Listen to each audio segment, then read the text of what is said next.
Synanceia is quite simply a must-have sword. Here's why. It's the only featured sword with Eagerrrr. Okay, video over, goodbye. But for real, there is a bit more to it than that. Though just having an Eager option, which will also grant more portal rewards, and be available in avant-garde activities, will give it plenty of use, there's no doubt. However, I want to focus first on other perk options you can have alongside this.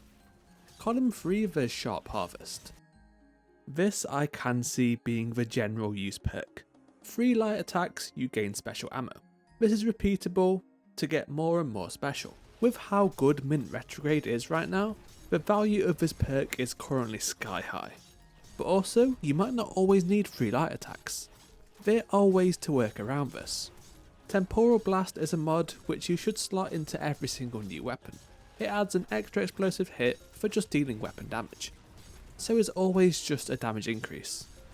But this explosion will count as a hit towards Sharp Harvest. Just swinging on repeat in the firing range, you can get it down to ammo generated every 2 hits instead, due to how fast Temporal Blast procs on swords. Chain Reaction will count explosion damage as a light attack too. There's also Burning Ambition. I'm going to give this perk its own coverage, but as far as Sharp Harvest is concerned, unfortunately the Scorch ticks don't return ammo. That would be insane. But for some reason Ignitions will count as a hit towards ammo generation, so it does help a little bit. Attrition Orbs is another banger. This will generate an orb per 6 hits, with light or heavy counting all the same. And Temporal Blast will also count too.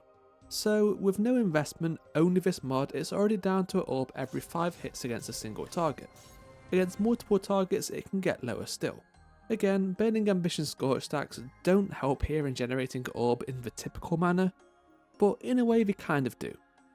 The Scorch and Ignition damage will activate Temporal Blast faster, as will any other damage boosts such as Elemental Honing, so with these you can actually get an orb per 4 swings. Column 4, some good options here too. The first thing I mentioned was Eagerrrr. If you're just wanting to get through activities quicker, we all know how this is invaluable. Most of the time playing, I just have an Eagerrrr equipped in the heavy slot, because it will save much more time with its enhanced movement capabilities than a high damage heavy weapon would save getting through enemies just a little bit quicker.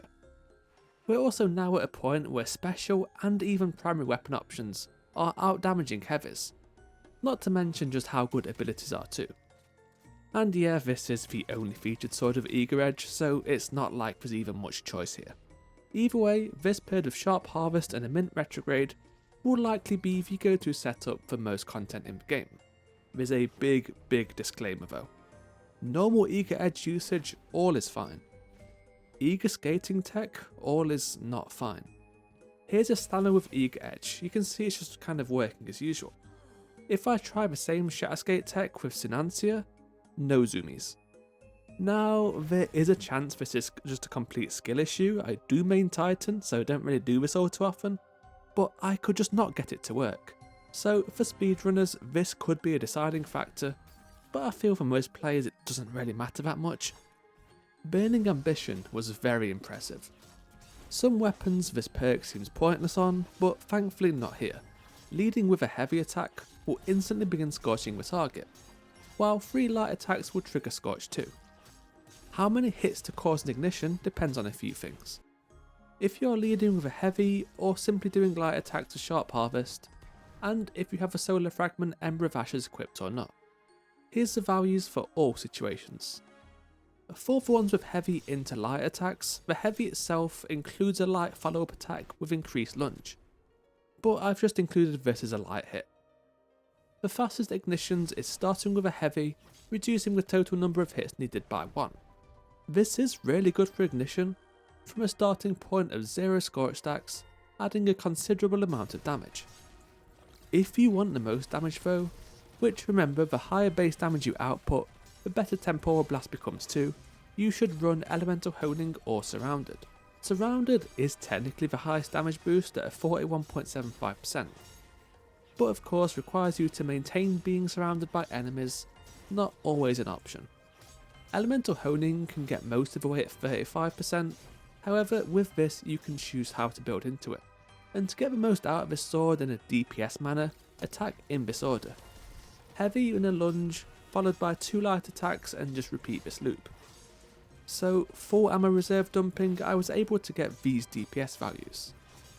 The best at 2187 is very impressive. I did not expect anything close to this, to be honest. Wave frames are the highest damage swords at base, and temporal blast, as well as this being a featured T5 weapon, for that free 10% damage boost, was doing quite a lot of the heavy lifting, that's for sure. There's also the origin trait tenacity. Simply put, this is just the best trait you could ask for. Each kill while surrounded increases damage by 0.5% up to a max of 10%, and this buff will remain until death, so it can be built up during an activity, and then on the boss you just have 10% damage for free. Certainly the best sword in the game. To get it, just farm the heavy metal playlist, and the tier of drop will depend on how you perform as well as light level. For anyone who watched the whole video, a quick bonus tip. All of these perks will also apply to Ascension if you have a sword equipped when you cast it, including Sharp Harvest for infinite ammo. Thank you for watching.